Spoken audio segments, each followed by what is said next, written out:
అవిద్యానామంతస్తిమిరమిహిరద్వీపనగరీ జడానాం చైతన్యస్తబకమకరాంధశ్రుతిఝరీ దరిద్రాణం చింతామణిగుణనికా జన్మజలధౌ నిమగ్నానాం దంష్ట్రా మురరిపువరాహస్య భవతి శుక్లాంబరధరం విష్ణుం శశివర్ణం చతుర్భుజం ప్రసన్నవదనం ధ్యాయేత్ సర్వవిఘ్నోపశాంతయే. వందే గురుపదద్వంద్వమవాంగ్మానసగోచరం రక్తశుక్లప్రభామిశ్రమతర్క్యం త్రైపురం మహః. నారాయణం నమస్కృత్య నరం చైవ నరోత్తమం దేవీం సరస్వతీం వ్యాసం తతో జయముదీరయేత్. సుముఖశ్చ ఏకదంతశ్చ కపిలః గజకర్ణకః లంబోదరశ్చ వికటో విఘ్నరాజో గణాధిపః ధూమకేతుః గణాధ్యక్షః ఫాలచంద్రః గజాననః వక్రతుండః శూర్పకర్ణః హేరంబః స్కందపూర్వజः. షోడశైతాని నామాని యః పఠేత్ శృణుయాదపి విద్యారంభే వివాహే చ ప్రవేశే నిర్గమే తథా సంగ్రామే సర్వకార్యేషు విఘ్నస్తస్య న జాయతే. శ్రీ మహాగణాధిపతికి అత్యంత పవిత్రమైన శ్రీ గణేశ పురాణాన్ని వేదవ్యాస మహర్షి ఉపపురాణాల్లో ఒక పురాణంగా మనకు అందించాడు. ఆ పురాణాన్ని 2 విడతలుగా 5 దినములు వెరసి ఒక 10 రోజులుగా ప్రవచన రూపంలో వినడానికి భగవంతుడు మిమ్మల్ని పంపాడు. ప్రవచనం అందించడానికి నన్ను పంపించాడు. మనం కూర్చోవడానికి సత్యధర్మేశ్వరుడు పద్మేశ్వరుడు ఈ ప్రవచన మంటపాన్ని కూడా అనుగ్రహించారు. ఏకం సద్ విప్రాహ బహుధా వదంతి లేక భవంతి. ప్రపంచంలో సత్పదార్థం బ్రహ్మ పదార్థం ఒకటే. ఆ ఒక్క పదార్థమే అనేకములుగా కనపడుతున్నది, అనేకములుగా చెప్పబడుతున్నది.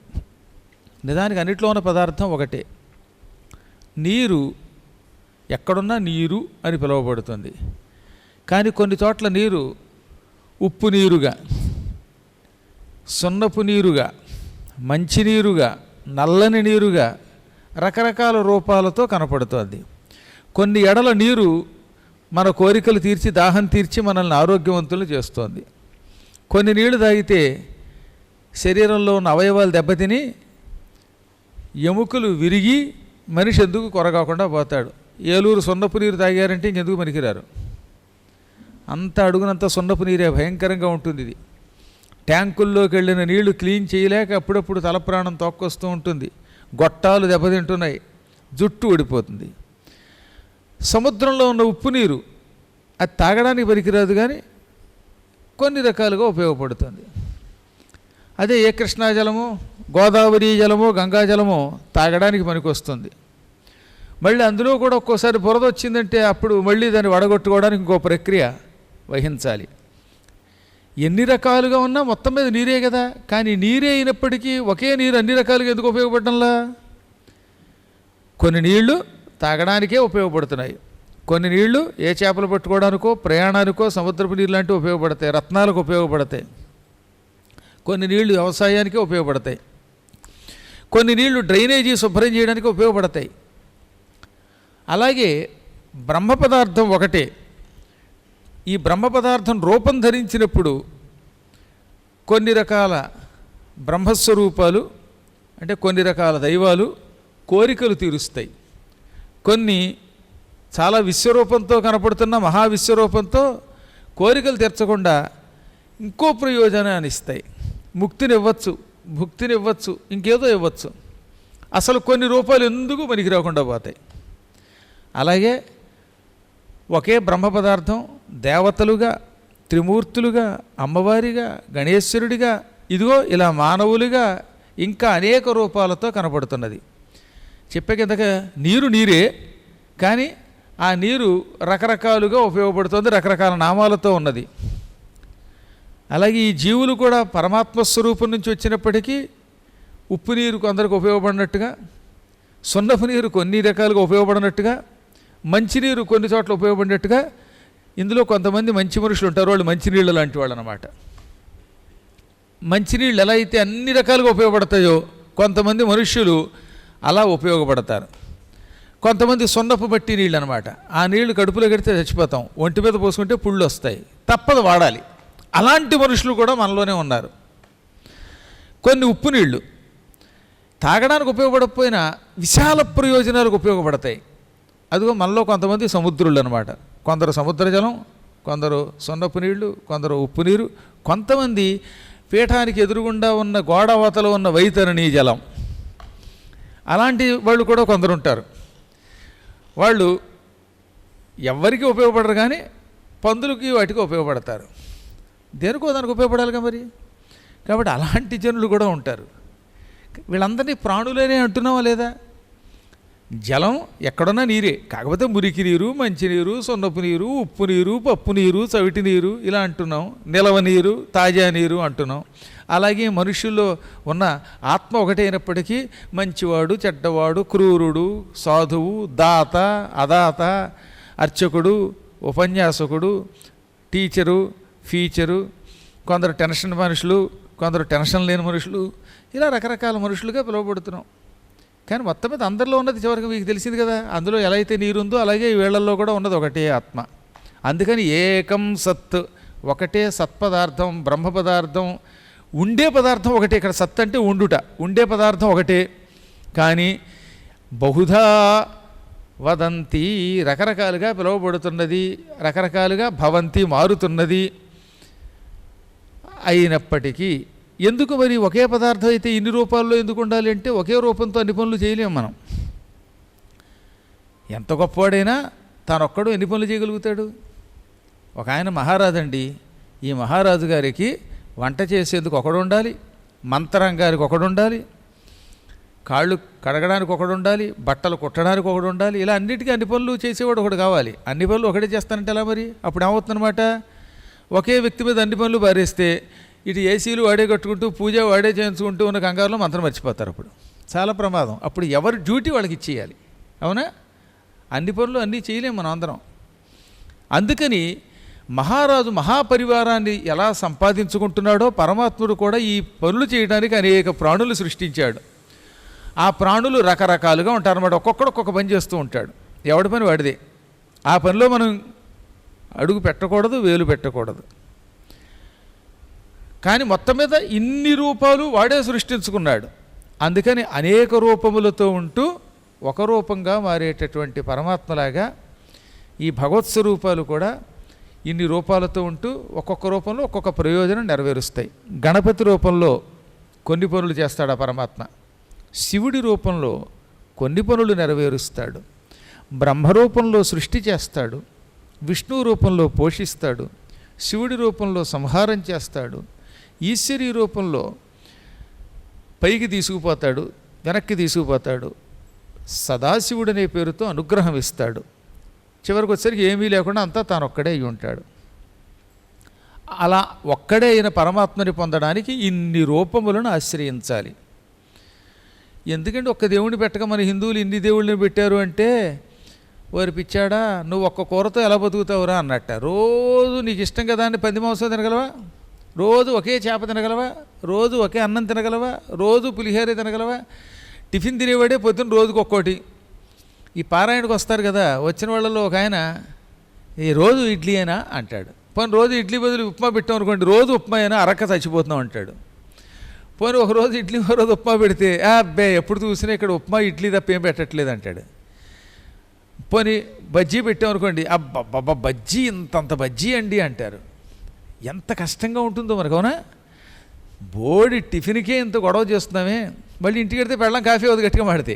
రెండోసారి కాఫీ అడిగితే చాలులే వెలగబెట్టావు, రిటైర్ ఇంట్లో కూర్చొని ఏడిపిస్తున్నావు కాఫీకి అంటుంది. అంటే బయటకు వచ్చేసరికి లోకం అనుకోండి. నేను ఎందుకు చెప్తున్నానంటే ఇంత గొడవ, పొద్దున పూట టిఫిన్ రోజు ఇడ్లీ ఉంటే తినలేము, రోజు ఉప్మా ఉంటే తినలేము, రోజు బజ్జీ ఉంటే తినలేము. ఓ పూట ఇడ్లీ, ఓ పూట ఉప్మా, ఓ పూట ఇంకోటి పెసరట్టు, ఎన్ని రకాల రుచులు కోరుతున్నామండి బాబు. సప్తాహాలకు వస్తారు కదండి. ఇదో రేపు అడగండి మా మేస్టర్ని అడిగి చెప్తారు. ఈ సప్తాహాలు వచ్చేవాళ్ళంతా ఆయన దగ్గరికి వచ్చి, ఏమంటే కాస్త మీరు గురువుగారికి బాగా పక్కన ఉంటారు కదండి, రేపు పొద్దున్న బజ్జీ వేయించమని చెప్పండి అని మళ్ళీ ఆయన గోకడం. పాప ఆయనేమో నా దగ్గరికి వచ్చి చంపేస్తున్నారండి వీళ్ళు, ఏం చేయాలో తెలియట్లేదు అంటారు ఆయన. ఆయనకేమో ఈ పెద్ద దేని మీద వ్యామోహం ఉండదు. ఒక్క కాస్త ఆయనకి నాకున్న వ్యామోహం కాస్త కాఫీ పొద్దున ఓ చొక్క పడితే తర్వాత ఏ అక్కర్లా. ఈ పక్కవాడు గోకగానే ఆయన నాకు నేనేమో మళ్ళీ ఆర్గనైజర్లకు ఆర్గనైజర్లేమో అసలే ఊరు కాని చోటకి వెళ్ళాం, ఎక్కడో నానాయత్తన పడి సామాన్లు పట్టుకెళ్ళాం. అక్కడేమో ఇప్పటికిప్పుడు పెసరట్టు ఉప్మా అంటే ఏం తెచ్చి పెడతారండి రాత్రి నైమిషారణ్యంలో. అప్పటికప్పుడు మైసూరు బజ్జీ అంటే ఏం తెచ్చి పెడతారు, మన ఇంటికి వచ్చిన వాళ్ళకి మనం పెట్టలేమే. అటువంటిది ఇన్ని వందల మందిని తీసుకుని ఏం పెడతాం. అయినా అడగడం మానేరా. పులిహార, దద్దోజనాలు, బూరెలు, ఒకడేమో బొబ్బట్లు చేయించండి అంటాడు. ఈ కోరికలన్నీ తీర్చడం ఎంత కష్టం మరి. అయినా పోన్లే, ఎలాగో ప్రపంచం అంతా ఒకటే దేవుడు అంటున్నారు కదా, ఇన్ని దేవుళ్ళు ఎందుకు అన్నవాళ్ళం, ఒక్క అన్నంతో సరిపెట్టుకుందాం అని అన్నం దగ్గర సరిపెట్టుకోడు మళ్ళీ. ఎందుకండి హిందువులకి ఇన్ని దేవుళ్ళు అన్న దిక్కుమాలని అడగండి. వాడు ఒక్క అన్నం తినేసి ఊరుకుంటాడా? రోజు ఒకే రొట్టి, దెబ్బ రొట్టి తిని ఊరుకుంటాడా? రోజు పిగ్గో ఇంకో లేకపోతే టెగ్గతోటో కాలక్షేపం చేస్తున్నాడు, చేయడే. అక్కడ ఇన్ని కోరికలు ఎందుకు? అలాంటప్పుడు భగవంతుడు కూడా ఇన్ని ఆహార పదార్థాలాగే ఇన్ని రూపాలతో ఉండి ఇన్ని కోరికలు తీరుస్తున్నాడు. ఆ మాత్రం జ్ఞానం లేక అనవసరంగా మాట్లాడతాం. కాబట్టి అనేక ఆహార పదార్థములు శరీరమునకు పోషణకు అవసరం. ఏ కూరది ఆ కూర లక్షణమే. దొండ, బెండ, ఆనపకాయ, పీనుపకాయ, ఇలా రకరకాల కాయగూరలన్నీ శరీరానికి అవసరం. పచ్చళ్ళు అవసరం, పిండి వంటలు అవసరం. ఇవన్నీ శరీరాన్ని పోషిస్తాయి. అలాగే భగవంతుడు ఇన్ని రూపములతో మనల్ని పోషించి చివరికి ముక్తినిస్తున్నాడు. మనం చేసిన తప్పులకి శిక్ష కూడా ఇస్తున్నాడు. ఇవన్నీ ఇన్ని రూపములతో చేస్తున్నాడు. వద్దనుకుంటే ఇన్ని రూపాయలు పోయి ఒకటే రూపం మిగులుతుంది. ఆ స్థాయిలో ఉన్న పరమాత్ముడు ఓంకార స్వరూపుడు. ఆ ఓంకారవాచ్యుడే గణపతి. అందుకే గణపతిని ఓంకార గణపతి అంటారు. అటువంటి గణపతిని చేజేతులారా పెకలించి అవతల పారేసి నీ పూర్వజన్మలో శాపం పొందిలా అయ్యావు అని దక్షుడికి విశ్వామిత్ర మహర్షి కథ చెప్పాడు. విశ్వామిత్రుడు భీముడికి కథ చెబుతున్న విషయం మనం మర్చిపోకూడదు. భీముడు అనే ఒక ఆయన భార్య పేరు చారుహాసిని. వాళ్ళకి పిల్లలు లేకపోతే ఏం చేశారు, అడవికి వెళ్ళారు. అక్కడ ఎవరు తగిలారు? విశ్వామిత్రుడు తగిలాడు. తగిలి పూర్వజన్మలో మీరు గణపతిని తిరస్కరించారు, మీ వంశంలో వాళ్ళంతా గణపతిని పూజించేవారు, గణపతిని పూజించకపోవటం వల్లే నీకు ఈ కష్టం వచ్చింది. నీకు 7 తరాల క్రితం మీ వంశంలో వల్లభుడని ఒక రాజున్నాడు, ఆయన భార్య పేరు కమల, వాళ్ళకి దక్షుడని కొడుకు పుట్టాడు అని ఆ కథ అంతా చెప్పాడు. ఆ దక్షుడి కథ అన్నమాట ఇది. ఈ దక్షుడని వాడు ముద్గల మహర్షి దగ్గరికి కూడా వెళ్ళాడని చెప్పాగా మీకు. ముద్గలుడు ఆయనకి, నాయన నీ పూర్వజన్మ రహస్యం ఇది, నువ్వు ఒకప్పుడు నీ కుమారుడు భల్లాలుడు అనేవాడు సింధూర గణపతిని పూజిస్తుంటే ఆ గణపతిని పెకలించేసావు, ఆయన శాపానికి గురయ్యావు, గురవడం వల్ల ఈ రోగం వచ్చింది. ఈ జన్మలో పూర్వజన్మలో నీ భార్య తల్లిగా అయ్యింది. జన్మలు మారినప్పుడల్లా వరసలు మారిపోతూ ఉంటాయి, రకరకాలు మారిపోతాయి. అందుకే ఏ వరస లేదు, మనకి ఎవరితో బంధం లేదండో తెలుసుకోవాలి. మనకి ఈ ప్రపంచంలో ఒక్క బంధం ఉన్నదట. ఏమిటా బంధం? ఒక గురు బంధం. గురువు తప్ప మరి ఏమీ లేదు పొమ్మన్నాడు. నేను చెప్పలా, శివపురాణంలో కూడా ఇన్ని దేవతలు మీ గురువు రూపంలో ఉన్నారు పొమ్మన్నారు. గురుదేహంతు లింగంచ, గురువుగారి శరీరమే శివలింగం అనుకోమన్నాడు అంతే. శివపురాణములో విద్యేశ్వర సంహితలో ఈ వెళ్ళేటప్పుడు ఆ రాజుని అడిగితే ఆ శివపురాణం తీసుకొస్తాడు. మొదటి పార్ట్ విద్యేశ్వర సంహిత. అందులో చెప్పాడు, అనేక లింగములను నువ్వు కష్టపడి పూజిస్తున్నావు, కానీ గురువుగారి దేహాన్ని ముట్టుకుంటే, శరీరాన్ని ముట్టుకుంటే అనేక లింగములను ముట్టుకున్నట్టే. అందుకే భగవంతుడు గురువు రూపంలో ఇన్ని లింగాలను ప్రతిష్ఠిస్తున్నాడు. ఈ లింగములను గురువు పూజిస్తాడు, మీరు గురువుని పూజించండి, తద్వారా మీకు గురుకటాక్షము హరుకటాక్షము రెండూ లభిస్తాయి అని శాస్త్రం చెబుతున్నది. మేమంతా పరమభక్తితో గురువుని పూజించాం. ఎప్పుడూ గురువుకు వ్యతిరేకంగా ఒక్కనాడు మాట్లాడలేదు మేము బతికున్నంతకాలం. మేము బతికున్నటువంటి ఇప్పుడు చచ్చిపోయామని కాదు, మా గురువు గారు బతికున్నంతకాలం. గురువు బతికున్నంతకాలం మేము ఆయనకు వ్యతిరేకంగా ఒక్క ముక్క బయటికి వెళ్ళి మాట్లాడలేదు. ఇప్పుడు ఇది కలియుగం పెరిగిపోవటం వల్ల, పెచ్చు పెరిగిపోవటం వల్ల ఒక 20 ఏళ్ళ నుంచి మార్పు వచ్చిందండి. అంత పూర్వం మీరు చిన్నప్పుడు చూడండి, మేస్టార్ని బయటకు వెళ్ళి తిట్టడం చాలా తక్కువ. దుర్మార్గులు ఎప్పుడూ ఉంటారు, కానీ కర్రతో గురువుగారు కొట్టిన మోకాళ్ళ గుంజీలు తీయించిన కిక్కురుమని లేదు. నాకు బాగా తెలుసు, సత్యనారాయణ గారు నాకంటే టాప్ మోస్ట్ సీనియర్ కాబట్టి ఆయనకి ఇంకా తెలుస్తుంది. పూర్వం ఢామని నేల మీద మోకాళ్ళ మీద పడమనేవారు, అది మోకాళ్ళ గుంజీలు, మోకాళ్ళ చెప్పులు కొట్టుకుపోయేవి. కానీ బయటకు వచ్చి దొంగ గురువు కొట్టాడని ఒక్కసారి ఇంట్లో చెప్పలేదు ఎవరు. అలా చాలా ఎన్ని రకాల శిక్షలు గురువులు వేసినా గురువు శిక్ష వేశాడని కక్ష కట్టి ఇంటికి వచ్చి తిట్టేవారు కాదు. మా గురువుగారు కొట్టారు కాబట్టి వాళ్ళు నేను బాగుపడ్డాననేవారు ఎక్కువ కాలంలో, ఆ కాలంలో. ఇప్పుడు అదేంటో తెలీదు. స్టాండ్ అని ఒకవేళ గురువుగారు శిష్యుడిని అన్నాడా, ఇక ఈ గురువుగారు బతుకు బస్ స్టాండ్ అన్నాడా, స్టాండు వీడు బస్ స్టాండే. వెంటనే వాడు ఇంటికి వెళ్ళిపోతాడు, కంప్లైంట్ ఇస్తాడు. దరిద్రపు గవర్నమెంట్లు కూడా అలాగే ఏడిసాయి, పిల్లల్ని ఏం అనకూడదండం, పిల్లలు కంప్లైంట్ ఇస్తే గురువుగారు ఉద్యోగం పోతే జైల్లో పెట్టేయటం. ఈ నవరంధ్రాల టీవీ గాడి యొక్క స్టేషన్ పాడైతే కానీ మన దేశం బాగుపడదు. వాడేమో రోజుకు 100 సార్లు చూపిస్తాడు, దాంతో దేశం అంతా నా కంపు, ఒకటే గొడవ, ఏముండదు పాపం. ఎందుకు పాఠం రాయలేదురా లే అన్నావా, ఈ పిల్లలు పరిగెత్తి గడిపడం, మమ్మీ డాడీ వాడు మమ్మల్ని తిట్టాడు కట్టాడు అనడం.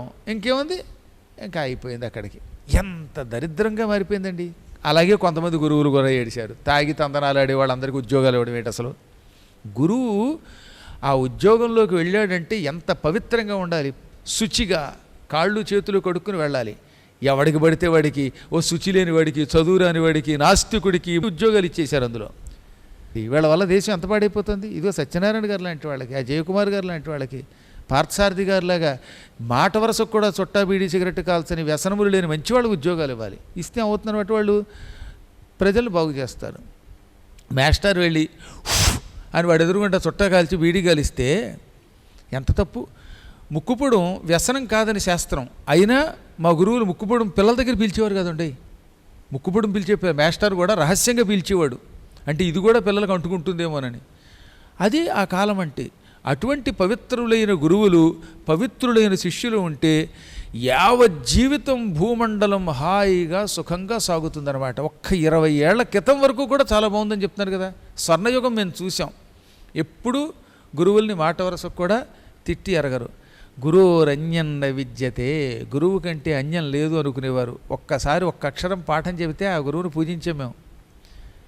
ఇతర మతస్థుల్లో కూడా మాకు ఇంగ్లీష్ చెప్పిన ఒక క్రిస్టియన్ టీచర్ ఉండేవాడు, ఎంతో పవిత్రంగా ఉండేవాడు ఆ రోజుల్లో. ఇప్పుడంతా ఇలా చండాలం అయిపోయారు, కానీ వాళ్ళు కూడా బాగుండేవారు. మళ్ళీ భగవంతుడి అనుగ్రహం వల్ల స్వర్ణయుగం రావాలి, గురుకులం ఎలా ఉంటుందో అలా వచ్చేటట్టుగా ఉంటే బాగుండు. ఆనాడు విశ్వామిత్రుడు, వశిష్ఠుడు, సాందీపని ఇలాంటి వాళ్ళు గురువులుగా ఉండాలని, శిష్యులంటే కృష్ణుడు, రాముడు మొదలైనటువంటి వాళ్ళ కోవగా చెందిన వాళ్ళు అయ్యి ఉండాలని కోరుకోవాలన్నమాట. ఒక ఆయన ఉండేవాడు, భాస్కర్రావు గారు అని ఒక టీచరు. మీ ఇంట్లో వచనంతో ఉన్న భారతం ఉందా అన్నాడు. ఉంది అన్నాను. ఆ భారతం ఎవరు చదువుతారంటే మా నాన్నగారికి సంస్కృతం తప్ప ఈ తెలుగు అక్కర్లేదు కదండి, నేను ఒక్కడే చదువుతానన్నాను. మరి ఆ భారతం నాకు కావాలంటే పట్టుకెళ్ళి ఇచ్చాను, మళ్ళీ ఇంట్లో చెప్పే ఇచ్చాను, ఆయన అడిగారని. మా వాళ్ళు ఇచ్చేయమన్నారు. ఇంకా చాలా చిత్రంగా ఉండేవాళ్ళండి. గురువుగారు అడిగితే ఏది అడిగితే అది ఇచ్చేసేవాళ్ళం. నాకు మంచి ప్రైజ్ వచ్చింది ఒకసారి హై స్కూల్లో. ఆ రోజుల్లో స్టీల్ గ్లాస్ ఇచ్చారు, దుక్కలా ఉండేది ఆ గ్లాసు. ఆ గ్లాస్ ఇచ్చిన తర్వాత పాపం మా మాస్టర్ ఒక ఆయన ఉండేవాడు, రేపు భలే ఉందిరా ప్రైజ్ అన్నాడు. అయితే గురువుగారు మీకు నచ్చిందా అంటే నచ్చింది అన్నాడు. వెంటనే ఆయనకి ఇచ్చాను నేను. ఆయన ఆశ్చర్యపోయి నచ్చింది అన్నంత మాత్రం చేతి ఈ కుర్రగాడు ఈ గ్లాస్ ఇచ్చాడు, వీడు భవిష్యత్తులో సద్గురు అవుతాడని ఆనాడు అన్నాడు ఆ మహానుభావుడు. అప్పటి గురువులు అప్పుడు శిష్యులు చెప్పే కదండి, వాళ్ళ గురించి వాళ్ళు మనం కొంచెం తెలుసుకోవాలి. పురాణం అంటే అసలు గురు శిష్య బంధమే గొప్ప పురాణం అంటే.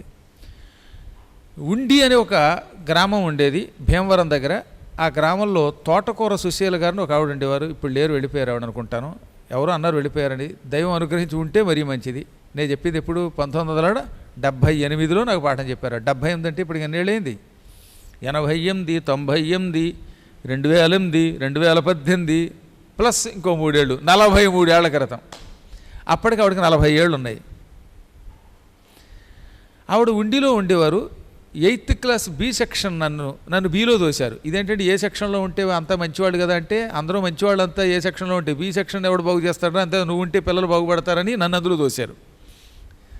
సరే, నేనే పాఠాలు చెప్పవలసి వచ్చేది కొన్ని సందర్భాల్లో.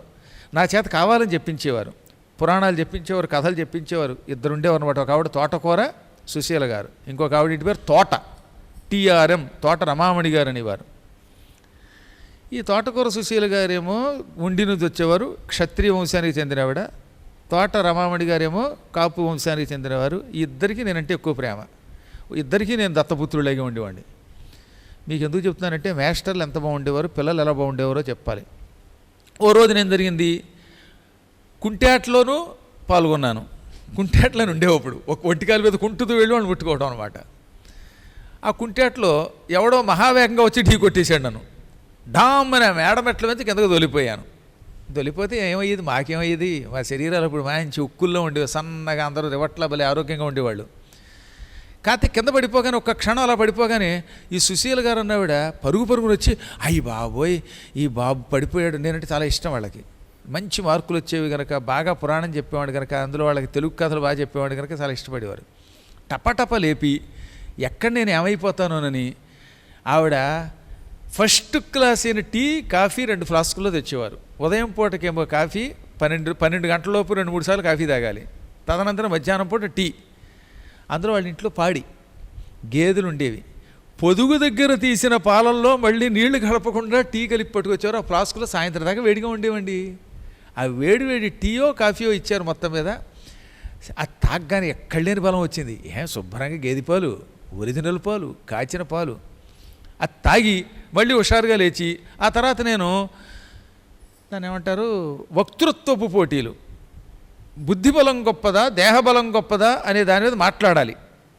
అందరూ బుద్ధిబలం గొప్పదే అని చెప్పేస్తున్నారు. ప్రతిదానికి సింహం కుందేలు కదా, అందరూ అదే చెబుతున్నారు. ఇంతలో ఈవిడొచ్చి, ఒరే నేను ఇచ్చిన కాఫీ తాగాక సేద తీరావా అంటే, భలేగా ఉందండి అన్నాను. అయితే ఒక కోరిక, ఇప్పుడు నెక్స్ట్ నువ్వే పాల్గొవాలి, ఉపన్యాసం నీదే. ఎవడు చూసినా బుద్ధిబలమే గొప్ప అంటున్నాడు, నువ్వు మాత్రం దానికి వ్యతిరేకంగా దేహబలం గొప్ప నిరూపించరా అంది ఆవిడ. నాకు హుషారు వచ్చేసింది. మా మాస్టర్ మరి నాకు ఇంత పోసారుగా కాఫీ ఆకంగాను, ఆవిడ టీ అంతా నేను తాగేసానుగా కాఫీ, మంచి బలం వచ్చేసింది. వెంటనే లేచి, అప్పటికి 20 మంది బుద్ధిబలమే గొప్ప అన్నారు, 21వ వాడిని నేను.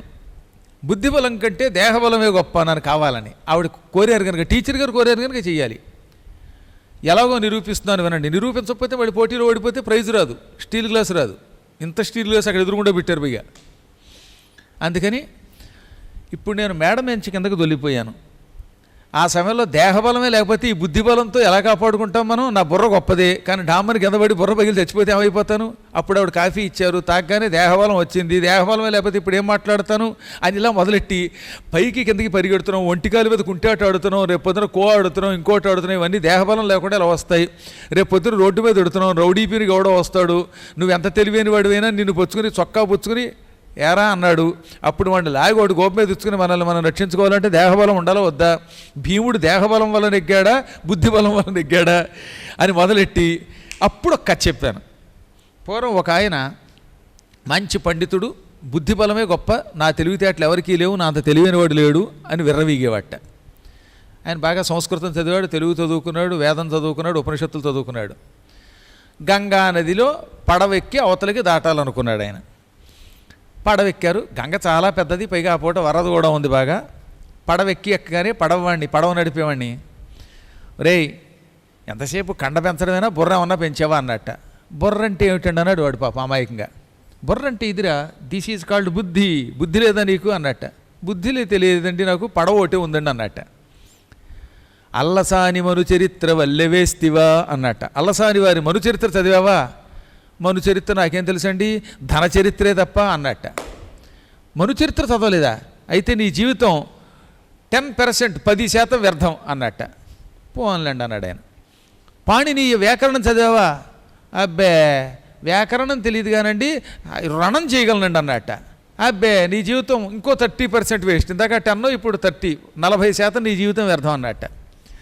ఇలా దారి పొడుగుతా మధ్యలో నువ్వు వచ్చేదివా బాల వ్యాకరణం చదివావా, పాణిని వ్యాకరణం చదివావా, మనుచరిత్ర చదివావా, భాగవతం చదివావా, కాళహస్తీశ్వర మహాత్మ్యం చదివావా, ఈ మధ్య నేను రాసిన పుస్తకం ఒకటి ఉంది అది చదివావా అనగానే అవేం చదవలేదన్నప్పుడల్లా నీ జీవితం వేస్ట్, చివరికి వచ్చేసరికి నీ జీవితం పూర్తిగా వేస్ట్ అన్నట్టు ఆయన.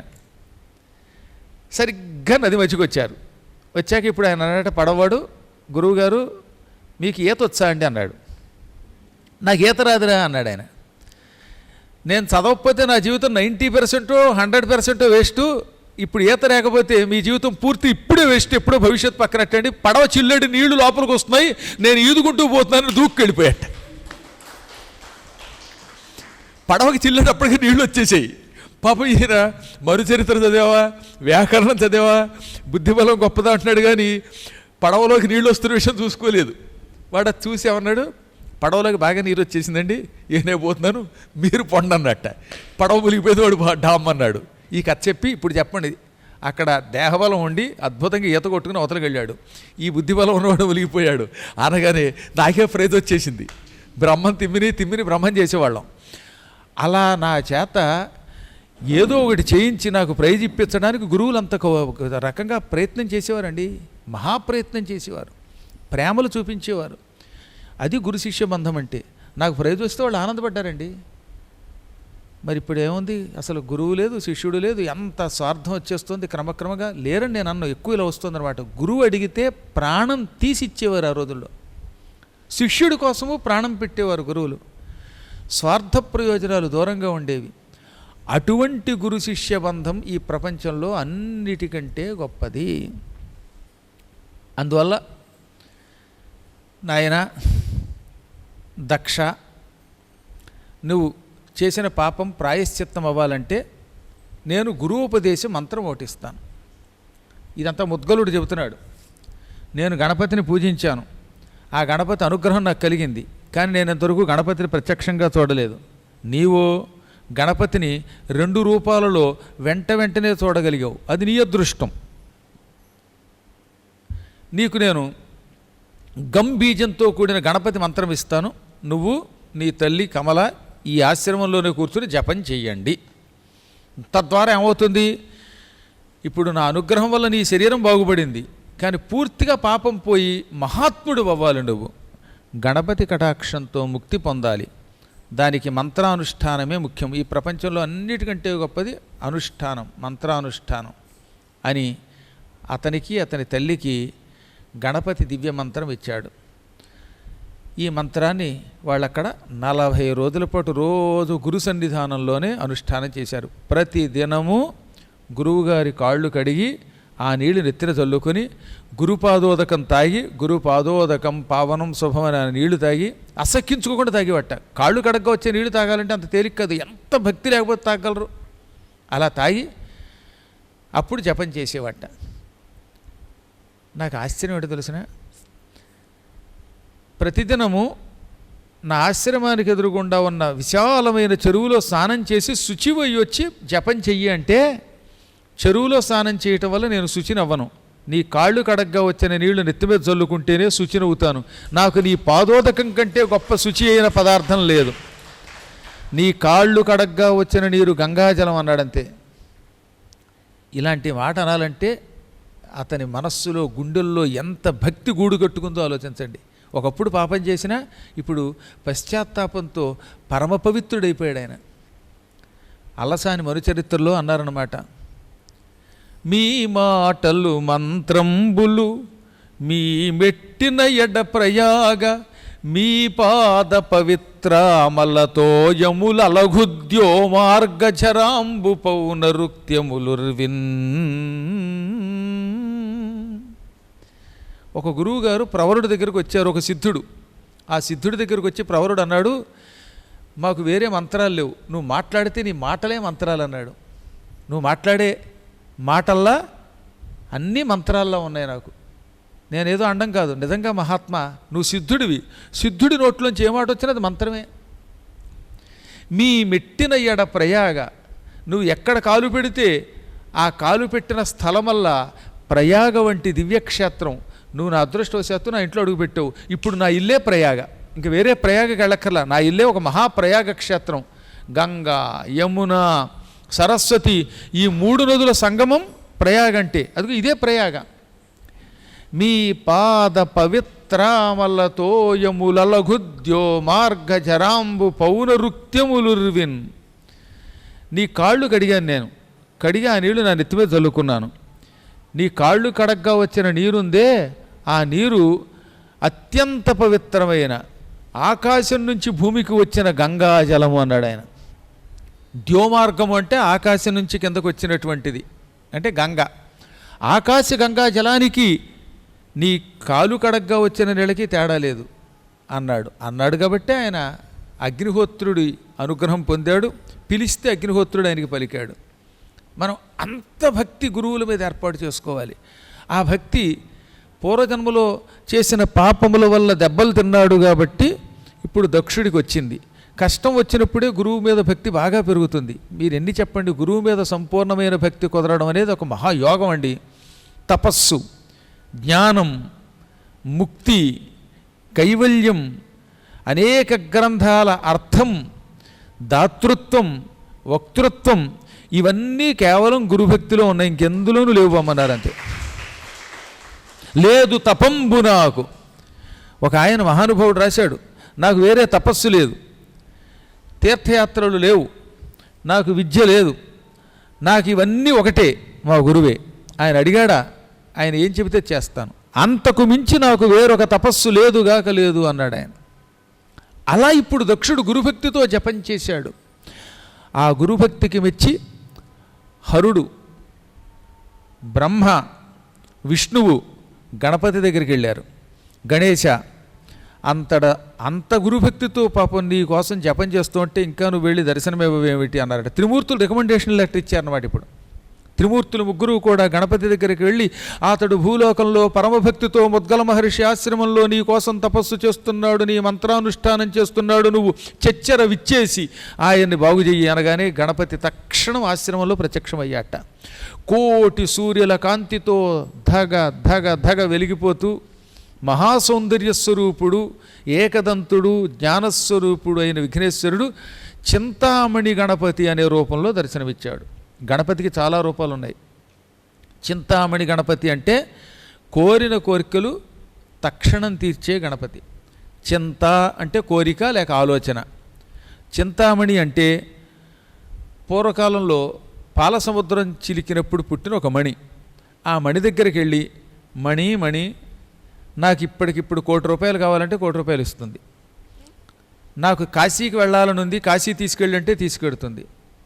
నన్ను ప్రయాగ తీసుకెళ్ళంటే తీసుకెడుతుంది. అలాగే పెళ్లి కాని వాళ్ళు నానాయాతన పడిపోతున్నటువంటి పెళ్లి కాని వాళ్ళు చాలామంది ఉంటున్నారు కదా, అలాంటి వాళ్ళు పెళ్ళి అవ్వాలని కోరుకుంటే పెళ్ళి అవుతుంది. ఇలా ఏదనుకుంటే చేసి పెడుతుంది. ఇలా కోరిన కోరికలు తీర్చే మణి కనుక దాన్ని ఏమన్నారు, చింతామణి అన్నారు. చింతామణి లోకసుఖం, చింతామణి లోకసుఖములను ఇస్తుంది. ఇలాంటి చింతామణి ఒక్కమణి స్వర్గలోకంలో ఉంటేనే స్వర్గంలో ఉన్న దేవతలు ఏమనుకుంటే వస్తున్నాయి. ఇటువంటి మణుల కంటే గొప్ప ముక్తిని కూడా ఇచ్చే చింతామణులు అమ్మవారి గృహంలో ఉన్నాయి. అమ్మవారి ఇల్లు మొత్తం చింతామణి గృహమే. మొత్తం గోడకంతా మనం ఇలా ఆకుపచ్చ రంగు వేసినట్టుగా అక్కడ అన్ని మణులు తాపడం చేయబడి ఉన్నాయి. ఆ మణులు చింతామణులు. ఆ మణులు ఈ బోడి సుఖాలే కాదు, వైకుంఠం కూడా ప్రసాదించగలవు, అరిచేతిలో స్వర్గం నిలబెట్టగలవు. అటువంటి చింతామణి గృహం అమ్మవారిది, అవునా? అలాగే ఇహం పరం సమస్తమిచ్చేటటువంటి ఒక గొప్ప మణి రూపంలో ఉంటాడు గనక విఘ్నేశ్వరుణ్ణి చింతామణి అన్నారు. ఇంకా చింతామణి గణపతి దగ్గరికి వెళ్ళి మీరు ఏదది అడిగితే అది ఇస్తాడు ఆయన. కాకపోతే ఆయన దగ్గరికి వెళ్ళి మనం ఏది కోరాలో అది కోరాలి. కాశీలో ఇప్పుడు ఆ గణపతి ఉన్నాడుగా, అక్కడికే వెళ్ళి మనం యజ్ఞం చేసుకున్నాం ఓసారి. చాలా గొప్ప గణపతి. కాశీలో ఉన్న అనేక గణపతుల్లో చింతామణి గణపతి, ఇడ్డుంటి గణపతి, క్షిప్ర గణపతి, ఇలా మహాగణపతులు చాలామంది ఉన్నారు అక్కడ. అసలు గణపతుల మయం కాశీ అంటే, శివలింగాల మయం కాశీ. అందుకే అంత గొప్ప క్షేత్రం అన్నారు. నాకు కూడా ఈ మొత్తం ఈ చుట్టుపక్కల అందరిళ్లలో ఒక శివలింగం, అందరిళ్లలో గణపతి ఉంచేయాలని కోరిక అనమాట. దిక్కుమాల మతాలండి పోయి అంది సమస్తం గణపతిమయం, శివమయం అయిపోతే ఈ ప్రాంతం పరమ పవిత్రం అవుతుంది, అనారోగ్యాలు తొలగిపోతాయి, వైతరణి నది గంగానదిగా మారిపోతుంది. ఆ స్థాయి గణపతికి శివుడికి ఉంటాయి. అందువల్ల చింతామణి గణపతి రూపంలో ఎందుకు కనపడ్డాడు అంటే దక్షుణ్ణి ఇహం పరం రెండూ ఇచ్చి అనుగ్రహించడం కోసం ప్రత్యక్షమయ్యాడు. అప్పుడు ఆశ్చర్యపోయి ఆనందపోయి, మహానుభావ, ఎవ్వరికీ అంత తేలిగ్గా దర్శనమివ్వని విన్నాను. నా పూర్వజన్మ సుకృతం వల్ల నువ్వు కనపడ్డావు. నీ పాదపద్మాలకి భక్తితో నమస్కారం చేస్తున్నాను. నన్ను ఏం చెయ్యమంటావు అన్నట్ట. నీకు తొందరలో కల వస్తుంది. ఆ కలలో ఉన్నట్టుగానే నీకు ఫలితం కూడా వస్తుంది. స్వప్నం వస్తుంది, స్వప్నం నిజం అవుతుంది. సాధారణంగా కలలు నిజం కావు, నీ కల మాత్రం నిజం అవుతుంది. ఆ కల వచ్చిన తర్వాత నువ్వు మహాయోగజాతకుడు అవుతావు. అప్పుడు మాత్రం నాకు మంచి గుడి కట్టించు. పూర్వజన్మలో నువ్వు నా గుడి పీక అవతల పారేసావు. నువ్వు ఆ జన్మలో కళ్యాణుడు అనే పేరుతో ఉన్నప్పుడు నీ కుమారుడు భల్లాలుడు కట్టించిన గుడి పీకి పాకాన పెట్టి అందులో ఉన్న విగ్రహం విసిరి పారవేశావు. ఇప్పుడు భవిష్యత్తులో మహాయోగజాతకం నీకు వస్తుంది, సంపదలు వస్తాయి, రాజయోగం పడుతుంది. అప్పుడు ఒక గొప్ప గుడి కట్టు. ఆ గుడి నీ పేరు మీదుగా దక్ష గణపతి అని పిలువబడుతుంది. ఆ గుడిని నీ వంశం వాళ్ళు పూజిస్తే నీవు నీ వంశం వాళ్ళు అందరూ తరిస్తారు అని విఘ్నేశ్వరుడు ఇంకెక్కువ మాట్లాడకుండా తొండంతో నెత్తి మీద కొట్టి అదృశ్యం అయిపోయాడు. విఘ్నేశ్వరుడు తొండంతో శిరస్సు మీద అనగానే ఎక్కడ లేని ఆనందం వచ్చేసింది ఆయనకి. ఏనుగు తొండంతో పెడేలు కొడితే చచ్చిపోతారండి.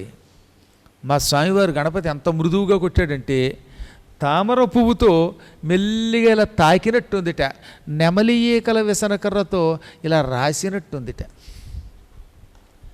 ఇంకేముంది, చాలా ఆనందపడిపోయాడు ఈయన. తల్లి దగ్గరికి వెళ్ళాడు.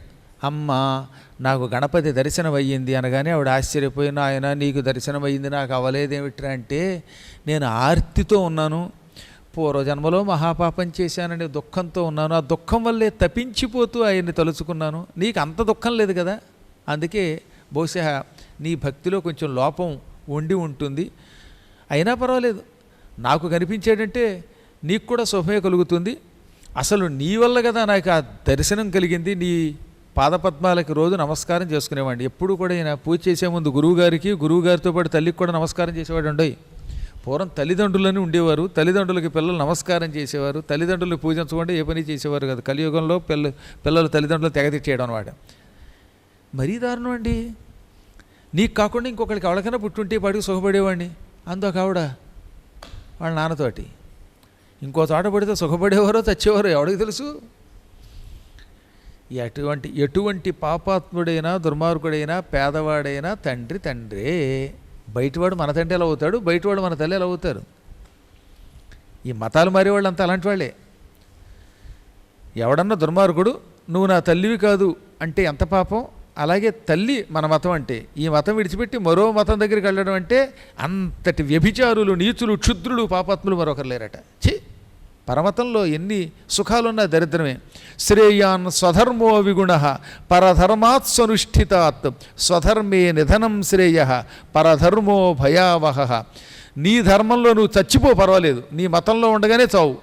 పరధర్మంలో కోట్లు వచ్చినా అందులోకి వెళ్ళకు. పరధర్మం ఎప్పుడూ భయావహ, భయాన్నే కలిగిస్తుంది. నీకు సకల నష్టాలకి మూల కారణం పరధర్మమే. అందువల్ల ఎట్టి పరిస్థితుల్లో స్వధర్మమే శ్రేయస్సుని కూరుస్తుంది. నీ తల్లి, పక్క తల్లి ఎప్పుడూ నీ తల్లి కాదు. నీ మతమే గొప్పది, దాన్ని విడిచి ఇంకో దానికి వెడితే నీకు ఈ లోకం ఉండదు, ఇంకో లోకం ఉండదు.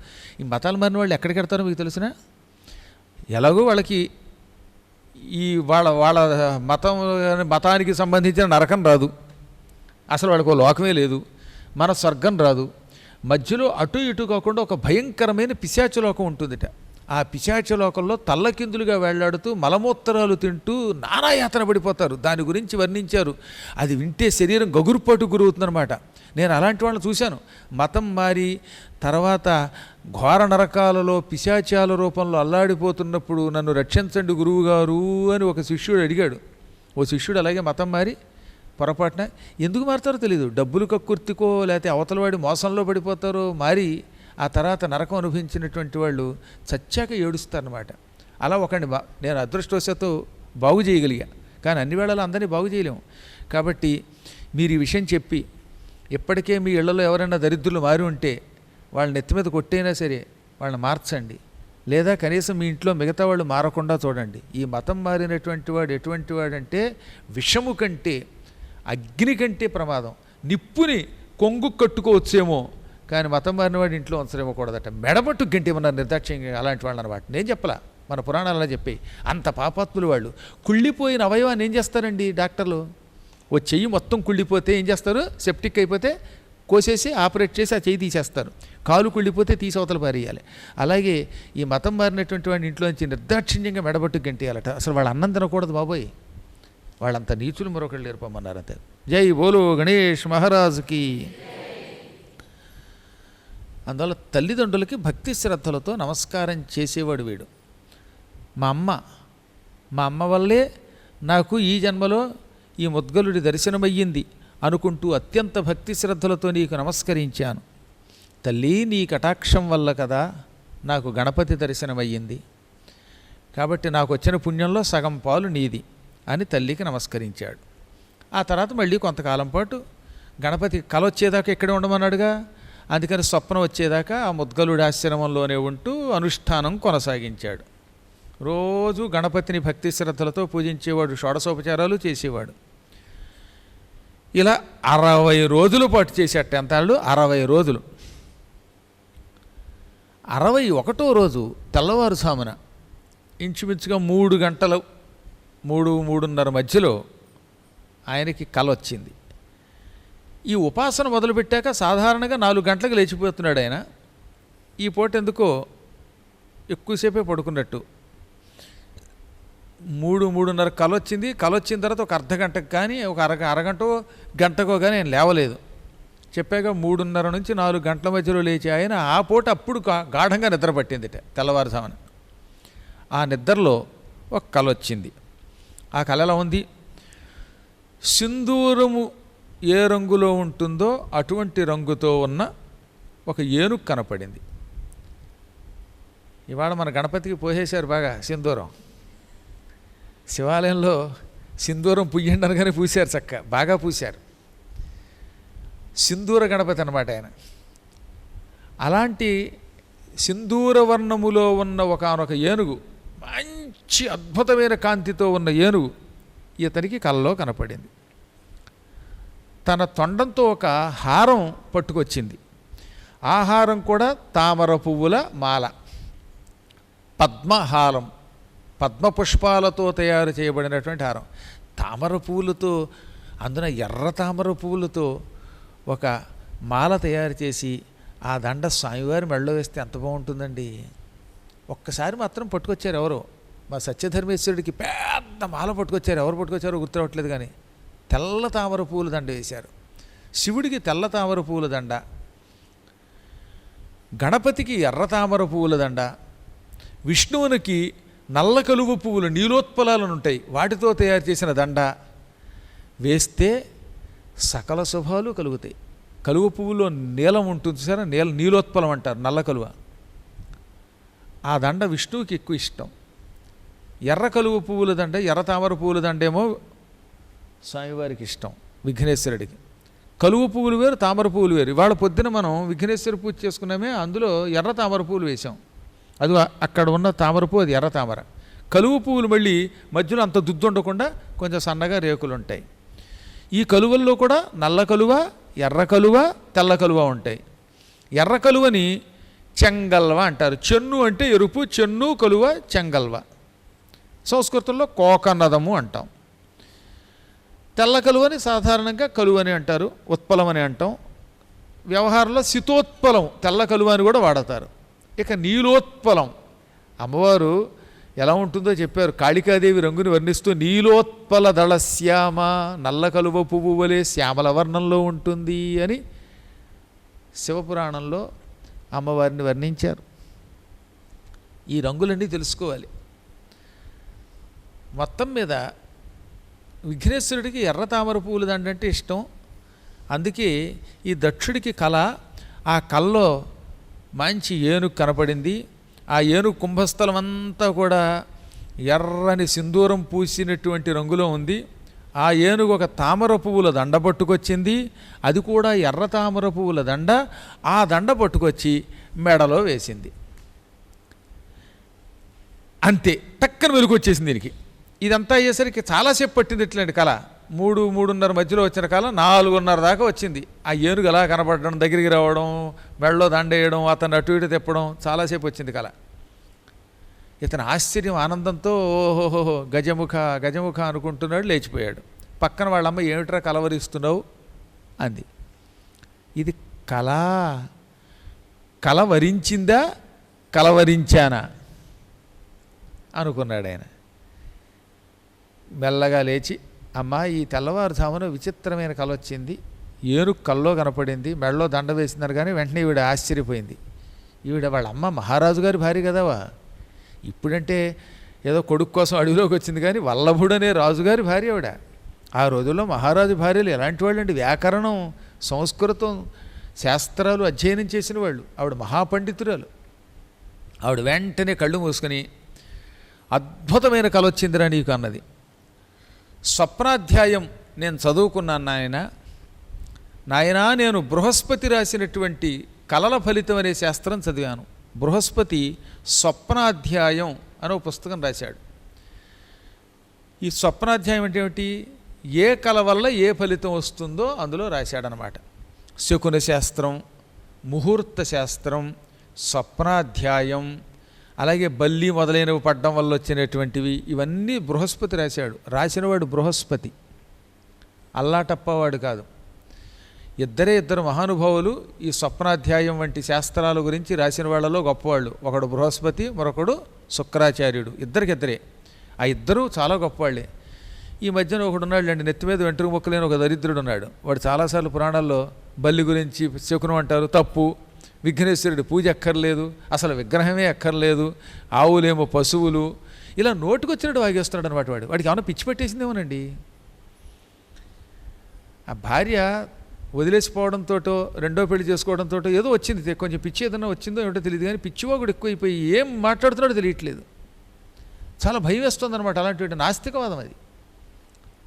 ఎవడయ్యా నిన్ను అయ్యప్ప దీక్ష తీసుకోమండం అండం, అయ్యప్ప దీక్ష తీసుకోమని వీడియో చెప్పడానికి అయ్యప్ప దీక్ష అంటూ ఉంది కాబట్టే ఇంకా హిందూ ధర్మం నిలబడింది. ఇలాంటి దీక్షలు శివదీక్ష, విష్ణు దీక్ష, గణపతి దీక్ష, పరమ పవిత్రమైన అయ్యప్ప దీక్ష, ఇలాంటి దీక్షలు మహానుభావులైనటువంటి మన భక్తులు ఆచరిస్తున్నారు కాబట్టి ధర్మం ఇంకా నిలబడింది. లేకపోతే ఇప్పటికే కిరస్థానం వాళ్ళు కంపు చేసి పారేస్తున్నారు. ఇప్పటికే మన ధర్మాన్ని సగం నాశనం చేశారు, మిగతాది ఉన్నది నాశనం చేస్తున్నారు. కాబట్టి ఎప్పుడు అధర్మాన్ని ప్రోత్సహిస్తున్న వాళ్ళని తీసి అవతల పారండి. శకున శాస్త్రాలు ఉన్నాయి, చదువుకున్నవాడు లేకపోవటం వల్ల పిచ్చి పిచ్చిగా వాటిని కొందరు స్వార్థానికి వాడుతున్నారు. జ్యోతిష్ శాస్త్రం గొప్పది. ఆ జ్యోతిష్ శాస్త్రాన్ని దుర్వినియోగం చేస్తున్న జ్యోతిష్కులు ఎవరన్నా పాపాత్ములైతే అయి ఉండొచ్చు కాక. ఏదైనా శాస్త్రాలు ఎప్పుడు గొప్పవే. ఏదైనా అంతేనండి. మెడిసిన్ ఉంది, డాక్టర్లు సరిగ్గా చదువుకోకపోవడం డాక్టర్ లోపం తప్ప వైద్య శాస్త్రం కాదు లోపం. అది ఏ శాస్త్రమైనా అంతే. డ్రైవింగ్ లోపం డ్రైవర్ది, కానీ ఆ కారుది కాదు. భగవంతుని మళ్ళీ అందరిలో కూడా శాస్త్రాల మీద మంచి ఆసక్తి కలిగే సద్బుద్ధి ప్రసాదించుగాక అని ఒకసారి భగవంతుని ప్రార్థిద్దాం. ఇలాంటి నాస్తికులు దుర్మరణం పాలవుదురుగాక అని చెప్పించేస్తాను నేను. నీచులు కాబట్టి నీచులకి శాపం పెట్టకపోతే, ఇప్పుడు దక్షుడికి ఆ జన్మలో శాపం పెట్టకపోతే వాడు బాగుపడ్డావు. కాబట్టి కొన్ని సమయాల్లో మనం శాపం పెట్టవలసిందే పాపాత్మలకి, లేకపోతే పాపం పెరిగిపోతుంది కదా. శ్రీకృష్ణుడు చక్రం ఎందుకు వేశాడు శిశుపాలుడి మీద? 100 తప్పుల వరకు క్షమించాడు, 100 దాటాయి చక్రంతో నరికి అవతల పారేశాడు. లేకపోతే వాడు ఇంకా రెచ్చిపోతాడు. కాబట్టి అలాంటి వాళ్ళని సమయం చూసి ఓసారి శపించవలసిందే, తగిన శాస్త్రి చేయవలసిందే. శాస్త్రాల్లో చెప్పారు. శకున శాస్త్రాలు, స్వప్న శాస్త్రాలు అన్నీ కూడా చాలా గొప్పవి. అందులో ఏమన్నాడు, రాత్రి 9 దాటి 12 గంటల మధ్యలో ఎవడన్నా నిద్రపోతున్నప్పుడు వచ్చే కళ ఏడాదిలో ఫలిస్తుంది. 12 నుంచి 2 గంటల మధ్యలో వచ్చే కళ 6 నెలల్లో, ఆ 2 తర్వాత 3-3:30 మధ్యలో వచ్చే కళ అయితే కేవలం 3 నెలల్లో. కళ రాగానే వెంటనే వెలుగు వస్తే చాలా తొందరగా, మ్యాక్సిమం 1 నెలలోపు ఆ కళ ఫలిస్తుందని.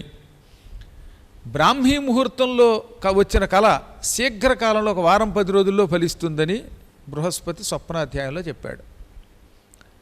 ఈ కళలు కూడా ఆరోగ్యవంతులకు వచ్చే కళలైతేనే ఫలిస్తాయి, అనారోగ్యవంతులకు వచ్చే కళలు ఫలించవు. వాతకం పిత్తకంచైవ చింతితంచ అనువర్జయేత్. కొంతమందికి వాత రోగాలను ఉంటాయి.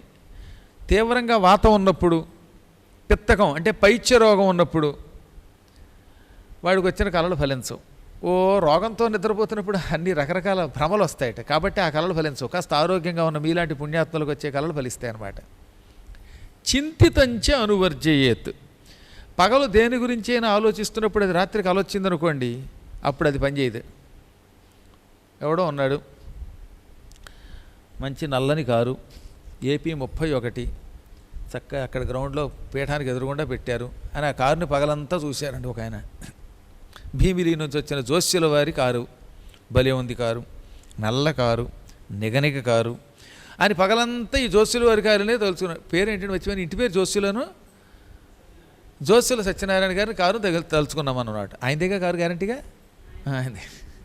అంటే మీదే అయిందేనని, భార్యాభర్తలు ఇద్దరిలో ఎవరిదైనా మీ ఇద్దరిదే అనుకుందాం కాసేపు.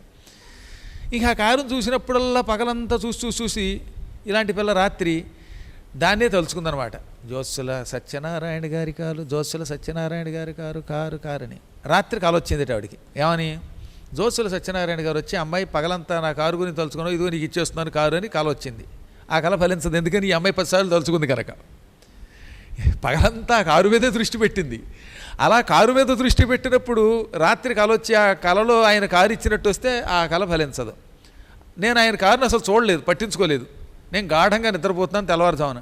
అప్పుడు ఆ దంపతులు ఇద్దరు వచ్చి, గురువుగారు ఈ కారు ఏమిటండి, కొత్త కారు మీ చేతిలో పెడుతున్నామండి, ఇది పాత కారు మేమే వాడుకుంటామండి అని కొత్త కారు చేతిలో పెడుతున్నట్టు వచ్చింది అనుకోండి. నేను తలుచుకోలేదు దాన్ని, తలుచుకోకుండా కల వచ్చింది అనుకోండి, గ్యారంటీగా కల ఫలిస్తుందిట తెల్లవారుజామున వస్తాను. కంగారు పడకండి, ఉదాహరణకి చెప్పాను నేను. ఇప్పుడు మీరు అసలు చెప్తున్నాను, అసలు అంత మాట ఇది అప్పుడప్పుడు మేము హాస్యానికి అంటూ ఇవన్నీ పట్టించుకోకండి. ఎందుకంటే నాకు పాయసం ఇష్టం అని ఎప్పుడో పురాణంలో చెప్పాడు. ఇక అందరూ పాయసం పట్టుకురావడం మొదలెట్టారు. ఇక అందరూ కాకరకాయ ఇష్టం అంటే కాకరకాయ పట్టుకొచ్చారు. నాకు ఇష్టమని కాదు, ఓ ఉదాహరణ చెప్పాను. కాబట్టి ఎందుకు చెప్తున్నానంటే, తలుచుకోకుండా కలొస్తే మాత్రం అది గ్యారంటీగా ఫలిస్తుంది అన్నమాట. మనం దాని గురించి పట్టించుకోకూడదు. హఠాత్తుగా మనం నిద్రపోతూ ఉండగా ఏ ఊహ లేకుండానే ఎవడో రత్నకిరీటం నెత్తి మీద పెట్టినట్టు కలొస్తే గ్యారంటీగా రత్నకిరీటం వస్తుంది బ్రాహ్మీ ముహూర్తంలో. ఆరోగ్యంగా ఉన్నప్పుడు మనం ఆలోచించినటువంటిది కాకుండా ఆలోచించకుండా వచ్చిన కళలు ఫలిస్తాయి. అదే పార్థసారథి గారు గురువుగారి చేతికి ఉంగరం అని పగలంతా ఉంగరాన్ని తలుచుకుని రాత్రి కల్లో నిద్రపోతున్నప్పుడు గురువుగారు వచ్చి ఉంగరం వేలికి తొడిగినట్టు వస్తే గురువుగారు ఆయనకు ఉంగరం ఎవరు, అసలు గురువుగారికే లేదు, ఆయనకేం పెడతారు. కాబట్టి తలుచుకోకూడదు. అందుకని చింతితంచ అనువర్జయేత్. దేనిని గురించి ఆలోచిస్తున్నామో అది కల్లోకి వస్తే మాత్రం అది విడిచిపెట్టి. అక్కడికి వాతకం పిత్తకంచైవ చింతితంచ అనువర్జయేత్. ఇక మిగతా కళలు తమంత తాము వచ్చే కళలు ఆరోగ్యవంతులకు ఫలిస్తాయని చెప్పారు కదా. మళ్ళీ ఈ కళలు కూడా అతి దీర్ఘదర్శి 5-6 గంటల కళ వస్తే పనిచేయదు. కళ ఎక్కువసేపు రాకూడదు, మ్యాక్సిమం అరగంట, పావు గంట, 10 నిమిషాలు, అంతకంటే ఎక్కువ ఉండకూడదు. అసలు ఇంకా తక్కువగా వస్తే మరీ మంచిదట. కళ వచ్చి ఎక్కువసేపు ఉండకూడదు.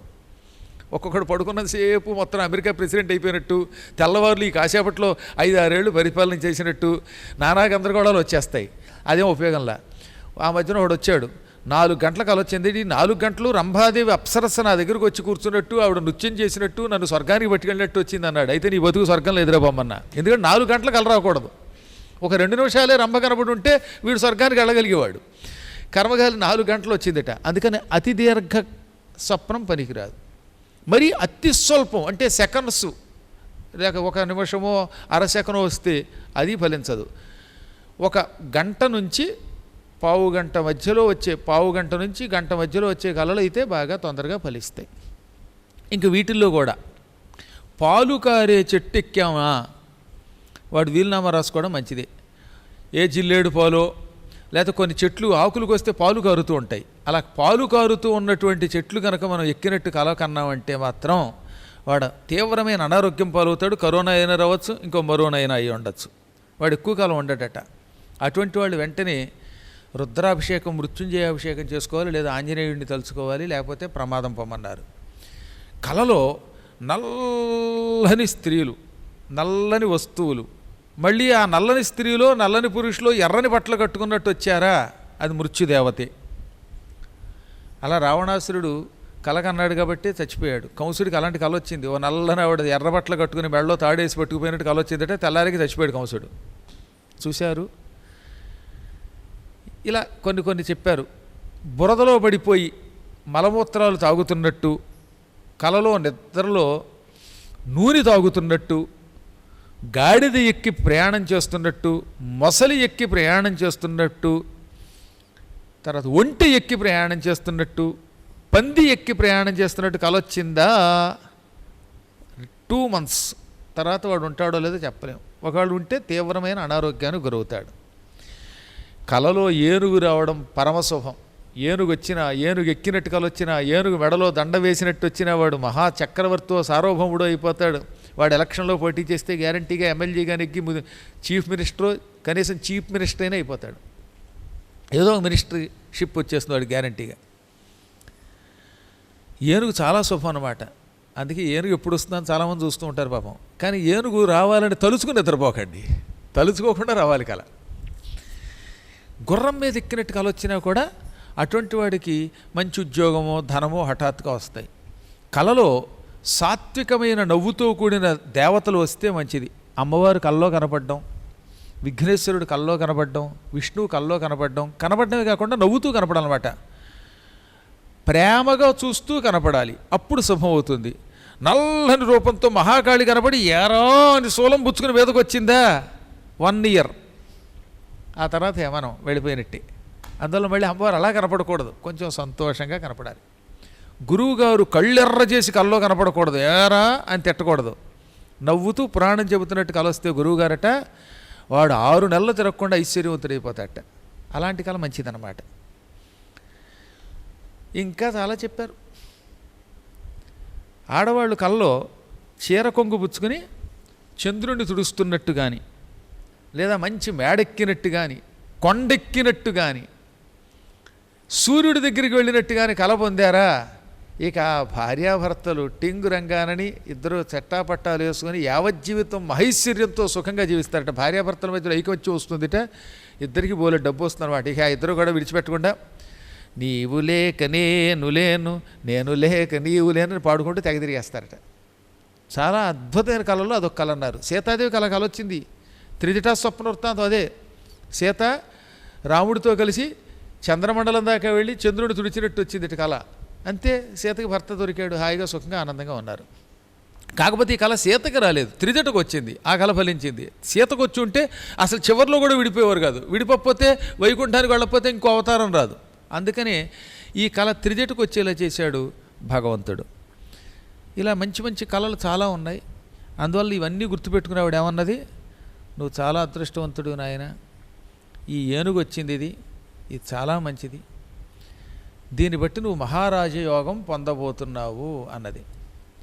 తెల్లారాక ఇద్దరు కూడా పూర్తిగా తెల్లారాక గురువుగారి దగ్గరికి వెళ్ళారు.